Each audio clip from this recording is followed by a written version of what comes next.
Zunilda no puede vivir tranquila desde que empezaron a llegarle cartas de embargo a su casa de una persona que no conoce. Muy buenas tardes, se abre la sesión. Doña Natalia y doña Zunilda, bienvenidas ambas. ¿Cuál es su caso? Bueno, mi nombre es Natalia, estoy demasiado preocupada por un tema de que recién 17 de octubre nos llegó una orden de embargo con fuerza pública y por el nombre de una persona que ni siquiera conocemos. Esa persona que pidió el préstamo y que ahora tiene esa orden de embargo hizo un cambio de domicilio en un juicio y ese era nuestro domicilio y nosotros no lo conocemos. ¿Nunca ha vivido ahí? Nunca he vivido ahí. Bueno, mi tía es dueña de la casa hace 15 años y nunca la ha arrendado ni nada. Solamente hemos vivido nosotras, yo, mi mamá, con mi tía. Me imagino que se la tiene sumamente preocupada, ¿no? Totalmente. Yo tuve que viajar y dejar a mis papás solos, o sea, con mi hermana para poder venir a solucionar algo el problema. Estamos preocupadas por eso. ¿Y esta notificación del 17 de octubre fue la primera noticia que usted conoce respecto a ese embargo, a esa cobranza? Ella me llamó en esa fecha. ¿Y antes de eso no recuerdan haber recibido algo? Lo más extraño de este asunto es que llegó la receptora y nos dice que tenemos la orden, pero y yo obviamente le dije que no, ella se retiró todo el asunto. Yo busqué en Poder Judicial y sale un juicio de muchos meses atrás, sale que otro receptor fue a la casa y si alguien le dijo que vivía ahí, esta persona que se llama Sandro González Contese, que es una persona que nunca hemos visto, no la conocemos, y esta persona tiene ese juicio, hizo cambio de domicilio. ¿Y por cuánto es el juicio, sabe? ¿Aprovechó de ver ahí en el Poder Judicial? ¿Cuánto es la demanda? ¿El valor? Sí. Él pidió un préstamo de 5.664.000 pesos. Y ahí salió otra dirección, cuando sacó el préstamo. Si fue cuando lo demandaron y ya tenía orden de embargo porque no pagó nunca. Cambió el domicilio. Cuando él fue al juicio, fue con un abogado y colocó nuestra dirección. Y fue un receptor que nunca hemos visto, yo nunca lo vi, nunca fue a la casa, y constató de que estaba, de que sí vivía ahí, y ahí procedió todo lo que obviamente tomaron ese domicilio como de él, y empezó el juicio y ya tenemos orden de embargo. Y no sabemos qué hacer, estamos desesperadas, porque, o sea, la situación de que mi tía estaba en Valdivia cuidando a mis abuelos, que están enfermos, que mi mamá tuvo que viajar allá, ya tiene su negocio acá en Santiago. Entonces nos revolvió todo. Nos dejó perpleja esta situación. ¿Y qué han hecho en este periodo? Ella dice que se impresionaron, se asustaron y han buscado ayuda. ¿Con quién han hablado? ¿A dónde han ido? ¿A la corporación? O sea, hemos intentado buscar ayuda y por eso igual mi tía que conoce, la sigue bastante tiempo, desde que empezó el programa, ella me dijo, oye, ¿por qué no buscamos ayuda con Carmen Gloria, a ver si toma nuestro caso y nos orienta porque no estamos muy orientados, no sabemos bien cómo actuar. Y aparte no tenemos tampoco los medios, no tenemos dinero para estar así, no sé, consultando en abogados y llevar un caso, porque de verdad que no tenemos. Cuando nuestro equipo toma conocimiento del caso de ustedes, lo primero que hace, obviamente, es tratar de ubicar a este señor que es el verdadero y real deudor de este juicio. Don Sandro, nuestra periodista Sofía Sangüesa fue en búsqueda de él. Veamos cómo le fue. ¿Se imagina correr el riesgo de perder su propiedad por deudas de un desconocido? Hoy nos encontramos en la comuna de Pudahuel porque Zunilda necesita saber de quién provienen las deudas que están llegando a su domicilio. Sabemos que las cuentas provienen de un caballero llamado Sandro y contamos con una posible dirección. Acompáñenme a ver si podemos encontrarlo y conocer su testimonio.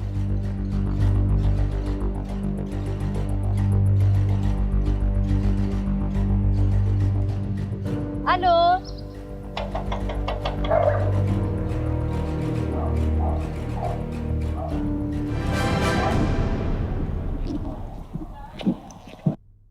Hola, disculpe. Cuénteme, ¿usted conoce a don Sandro González? Sí, lo conozco, es vecino de aquí. Era vecino de aquí harto tiempo, porque primero vivió la mamá, pero era casa de él. Y después se vino a vivir acá. Vivió con su señora y sus hijos. ¿Y hace cuánto se fue de esta propiedad? Unos 8 años, yo pienso. ¿Y quedó alguien viviendo acá? Sí, porque la señora que compró.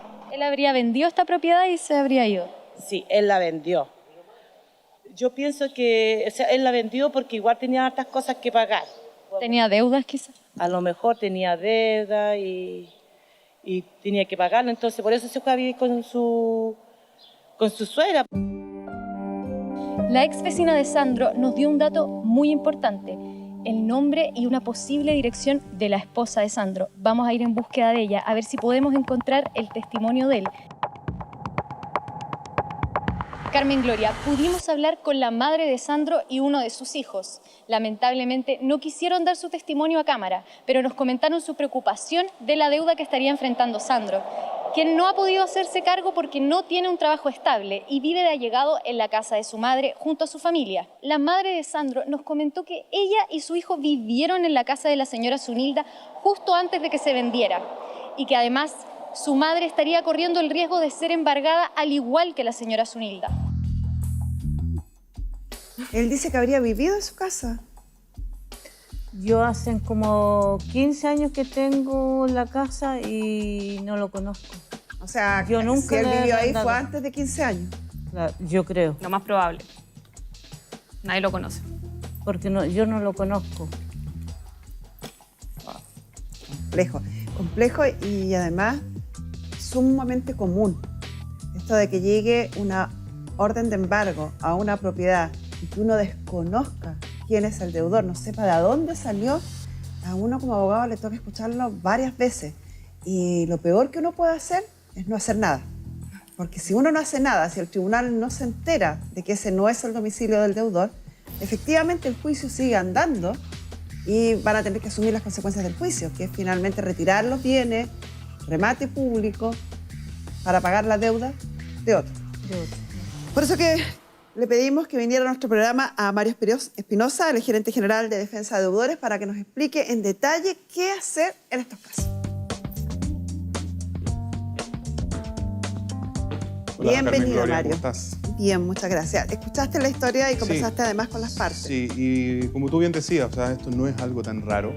Lamentablemente ocurre mucho más de lo que uno quisiera, porque el tribunal al final conoce los hechos que las partes les presentan. Por lo tanto, si una persona dice que vive en tal lugar, primero se asume que efectivamente pudiera ser su domicilio y es el afectado el que lamentablemente es el quien tiene que después acreditar que esa no es su domicilio para evitar las consecuencias que este tipo de juicios genera. Pero obviamente Yo aquí ellos solamente están voy a decir algo que olvídense que soy abogado, como que no lo fuera. Pero uno cuando va a sacar una cuenta de teléfono le piden un certificado que acredite domicilio. Sí. Cuando uno saca una cuenta corriente, un crédito en una casa comercial, le piden un comprobante que es un domicilio. Cuando uno lo va a afectar una acción judicial tan importante como esta, parece irracional que no se le pida comprobar el domicilio que él mismo dice. No, porque se asume que es una confesión judicial. Lo que yo declaro a través de alguno de los escritos en un determinado juicio se toma como una confesión, por lo tanto se asume que es verdad. Falso testimonio en una causa civil. Exactamente, o sea, eso obviamente no es que ese tipo de hechos quede impune. Eso puede ser incluso un delito y se podrá perseguir la responsabilidad penal de esa persona, pero más allá de eso está el problema que se le genera a las personas que viven ahí. Claro. Y en ese sentido, a mí me gustaría lo primero es descartar un temor que ustedes tienen, que es que voy a perder la casa. O sea, escuché la nota, escuché también cuando contaban el caso, que tenían riesgo de que la casa se fuera a perder. Eso no es posible, ¿ya? Porque las propiedades, las viviendas, los inmuebles siguen un sistema registral, es decir, el dominio consta en una inscripción de dominio y por lo tanto, si yo soy dueño y no soy el deudor, mi propiedad no corre ningún riesgo. Entonces, para primero que tranquilizarse por ese lado, su propiedad, doña Zunilda, no corre ningún riesgo de que la embarguen y de que se la rematen. Sí las cosas que están dentro del domicilio. Los bienes muebles. Los bienes muebles, las cosas que están dentro del domicilio, porque es ahí que existe la posibilidad de un embargo, existe la posibilidad del retiro y existe la posibilidad del remate, si es que no hacemos nada. Te voy a invitar para que expliquemos cuándo y cómo hacerlo en la pizarra. Yo creo que la gente que nos sigue ya debe tener claro que cuando se realiza una cobranza judicial, esa cobranza judicial se realiza a través del juicio Ejecutivo. El juicio ejecutivo, siento, parte con la presentación de la demanda, la notificación. Y aquí es donde debieran explicar, porque la notificación se hace personalmente y después la que la gente habla del artículo 44, o llamada también por cédula. Expliquemos eso, porque aquí es donde se producen muchas situaciones que no debieran ocurrir. La ley exige que la primera notificación sea personal, es decir, al domicilio de la persona señalada o en su lugar de trabajo o en cualquier parte que se encuentre y que yo dé con la persona. Digo, doña Carmen Gloria Arroyo, usted, sí soy yo. Su cédula de identidad, perfecto, listo. Ahí está la notificación y te entrego la copia personalmente de la demanda y ahí esa es la notificación personal. Pueden ocurrir que el receptor no me encuentre, vaya a mi trabajo, no me encuentre, vaya a tu trabajo o toque la puerta, tú te escondas y no abras. O sea, puede ocurrir una serie de circunstancias. Entonces, ante esa situación, la ley contempla, ok, si una persona no la pudimos encontrar, existe esta, se llama notificación personal subsidiaria o artículo 44, que es previamente haber certificado durante 2 días seguidos, en horarios distintos, haber ido al domicilio o al lugar de trabajo y además se certifique que ese es su domicilio, morada o lugar de trabajo.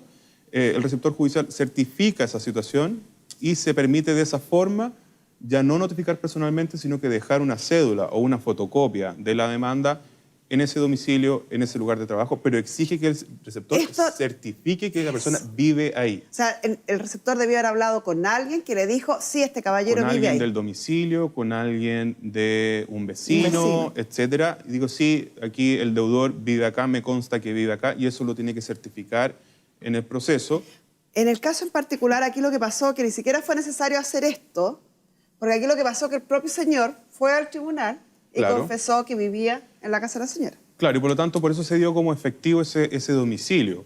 Vamos a asumir que aquí probablemente eso no fue efectivo, ¿ya? Porque ellos dicen que nunca han vivido ahí, que compraron la casa hace 15 años. Este juicio no existe hace 15 años, la deuda no existe hace 15 años, eso estaría totalmente prescrita.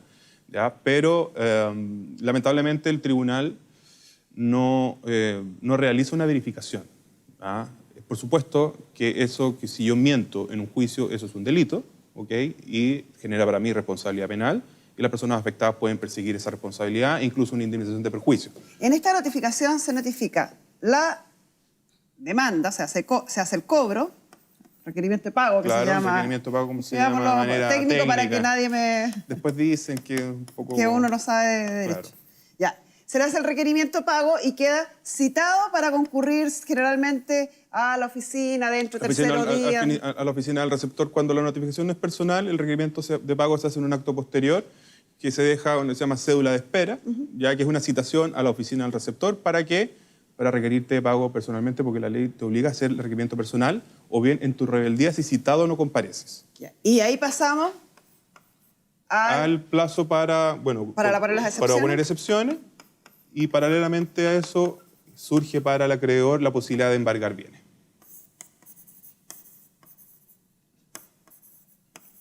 Ya. Aquí vamos a parar, aquí hay que poner mucha atención. Estaba la demanda presentada.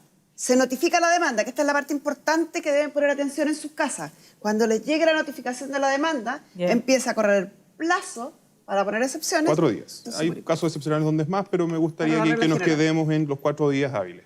Ya. ¿Qué excepciones puedo y cómo las debo interponer? A través de un abogado. Eso se requiere una representación judicial. Son 18 y solo 18, no hay más. Y ahí dice en relación básicamente con defectos que pueda tener el título, el documento, el pagaré que tú firmaste cuando te prestaron la plata, o bien algunos de los modos de extinguir las obligaciones, el pago, la prescripción, la compensación, etc. O sea, estas son excepciones que benefician directamente al deudor. Al deudor. Son defensas que hace el deudor para decir, oye, lo que me están cobrando no es efectivo, está prescrita, no corresponde, me dieron más plazo, etc. ¿Ya? El tema es que el único plazo para oponer excepciones es esos 4 días. Si yo no lo hice, el plazo es un plazo fatal, por lo tanto yo ya no puedo defenderme y de hecho ya ni siquiera hay sentencia, pasamos solamente al embargo y remate de los bienes. El tema es que estas excepciones no lo pudo haber hecho doña Zunilda porque ella no es la deudora.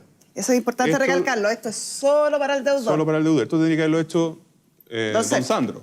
Don Sandro. No ustedes. ¿Ya? Lo que tienen que hacer ustedes ahora, como afectados por una deuda ajena, en definitiva, es ver el tema del embargo. Sí. Y ahí vamos a hablar de lo que son, y la voy a escribir aquí porque se puede interponer en la tramitación del juicio, que son las tercerías. Las tercerías. ¿Por qué se llaman tercerías? Porque interviene un tercero en el juicio. ¿Por qué eso es un tercero? Porque no es ni el acreedor ni el deudor. Usted, doña Zunilda, no es ni deudora ni menos la acreedora. Pero sí es un tercero afectado por el juicio. ¿En qué sentido afectado? Por el embargo de sus bienes. ¿Ya? Y esta es una situación que ocurre mucho más común de lo que uno pudiera pensar, que se embarguen bienes del deudor. La ley permite embargar bienes solo en bienes del deudor, no de otras personas. ¿Ya? El primer requisito es que para presentar esta tercería, yo no soy ni este señor ni este señor. Claro. Soy un tercero afectado por este juicio y ahí lo que...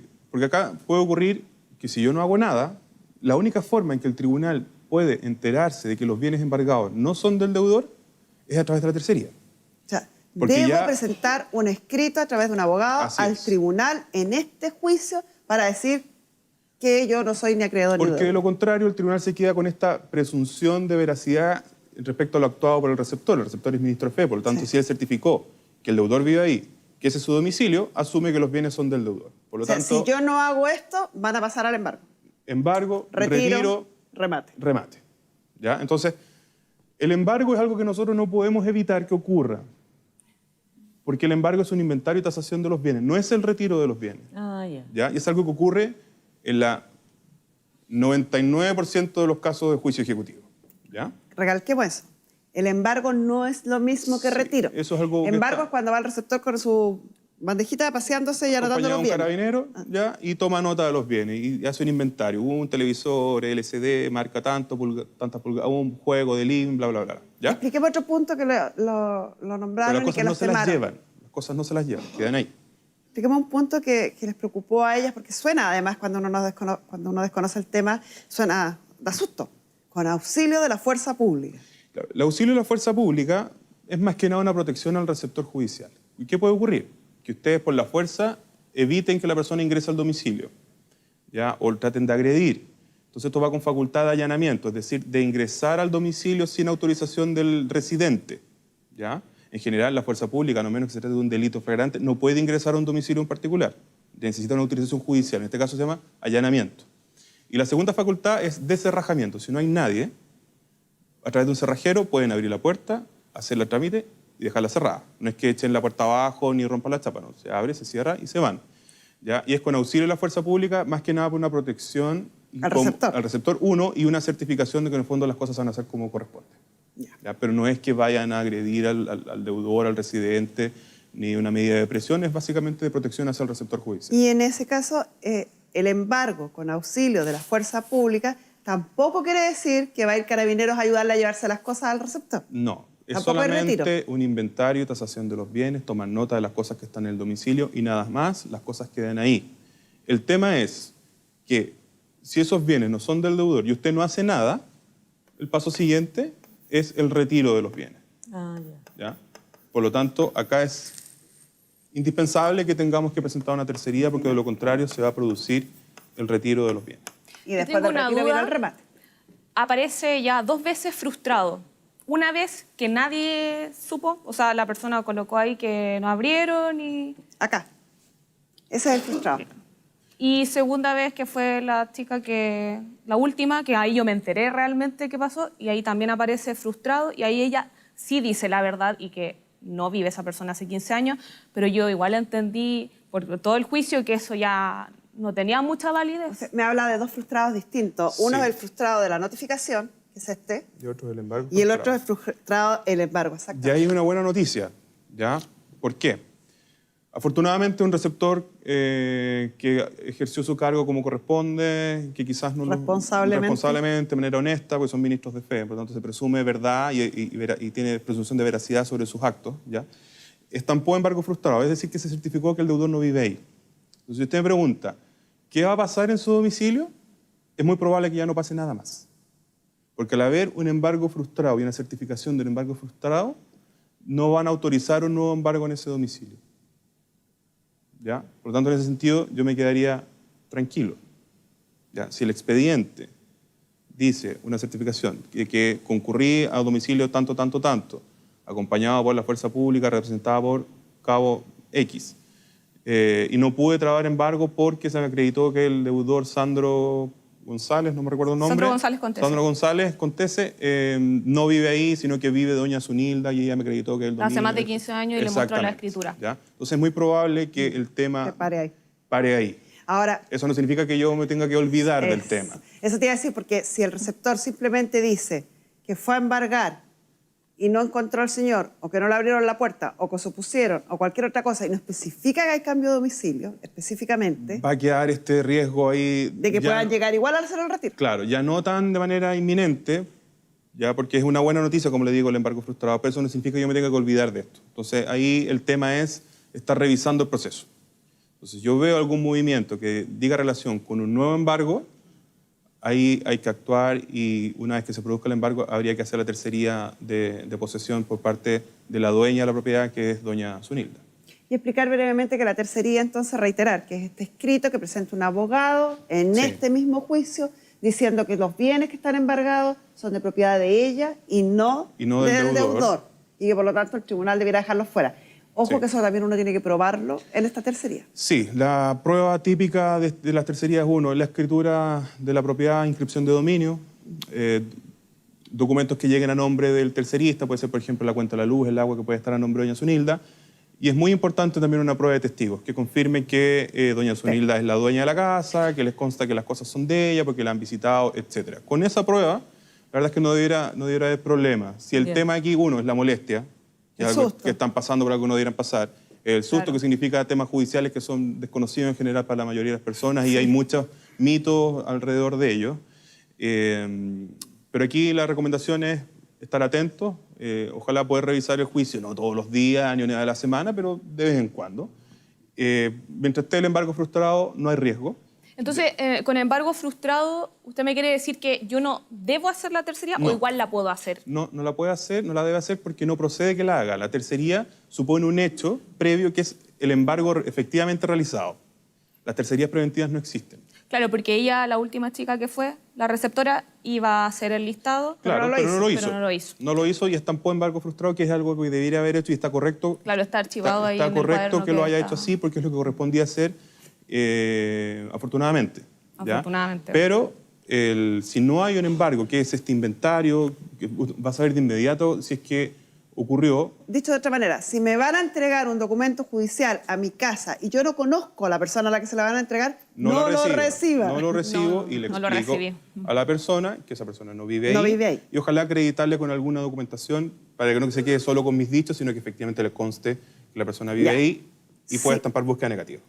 Si yo no estaba, finalmente alguien le dijo que parece que sí, y me terminan notificando ahí y me llegan a embargar, una vez que me embarguen, inmediatamente recurro a un abogado. A un abogado para presentar la tercería de posesión, porque es la única forma en que el tribunal se entera de que esos bienes no son del deudor. Y diferenciar que embargo no significa retiro. Retiro es solo un inventario y tasación de bienes. Perfecto, estamos clarito, mi querido Mario Espinosa. ¿Algo más que usted nos quiere explicar o aclarar? No, solo reiterar que ojalá no se olvide de esto. ¿Ya? No, si lo estoy viendo todos los días. No es necesario tampoco, pero sí revisarlo, no sé, una vez al mes y si ve algún movimiento extraño que diga relación con el embargo, bueno, ya habrá que presentar la tercería. Para eso necesita un abogado. Si no cuenta con los recursos, las corporaciones de asistencia judicial que existen en la mayoría de las comunas tramitan tercerías de posesión de manera gratuita, o bien algunas clínicas jurídicas de universidades. Y tengo otra consulta. Si nosotras nos sentimos muy afectadas y obviamente fue un daño y prejuicio, él por haber mentido, ¿yo lo puedo a él contrademandar? Por el simple hecho de haber dado nuestra dirección, que no era la de él. Sí, sí, eso le va a ocasionar algún perjuicio. El tema es que ahí uno tiene que evaluar el costo-beneficio que eso significa. O sea, ese tipo de juicio es un procedimiento declarativo, es muy largo, probablemente un procedimiento ordinario o de menor cuantía, que son procedimientos de todas maneras bastante largos y son relativamente costosos para las personas. Entonces, y en el caso en particular, si no ha pagado la deuda que le están cobrando a menos usted, le va a pagar la si indemnización. no le ha pagado a la mamá, que también tiene una deuda de... Claro. No creo que pague una imagínate- indemnización. No, sí, yo tengo acá, tiene 5 casos pendientes con diferentes bancos. O sea, La esta persona vive de allegado a la casa de la mamá, no tiene trabajo, no tiene bienes, entonces, claro, usted podrá obtener una sentencia con una indemnización relevante, pero que llevado a la práctica no la va a poder Incobrable. cobrar nunca, entonces al final va a perder el tiempo. Muchas gracias, Gracias, mi que querido. esté muy bien. Ya pues, explicado en detalle el tema, que es un tema que me interesaba explicar así de detallado porque es bastante común y angustia mucho, asusta mucho, insisto, y quedarse con ese consejo. No se queden con el miedo, no se queden con el susto, pregunten, consulten, porque hay opciones como las que acabamos de ver. Si usted es propiamente el deudor, estos 4 días para poner las excepciones, y si no es el deudor, si es una deuda ajena, tiene que interponer la acción de tercería ante el tribunal, con el patrocinio de un abogado y con la prueba correspondiente. Dadas las explicaciones, espero que haya vuelto la calma a sus vidas. Sí, porque estamos con los nervios Y destrozados. de viaje de Valdivia a Santiago es complicado. Me imagino, pero vive en una zona maravillosa que es Valdivia. Mis cariños para allá. Y con esto cerramos la sesión.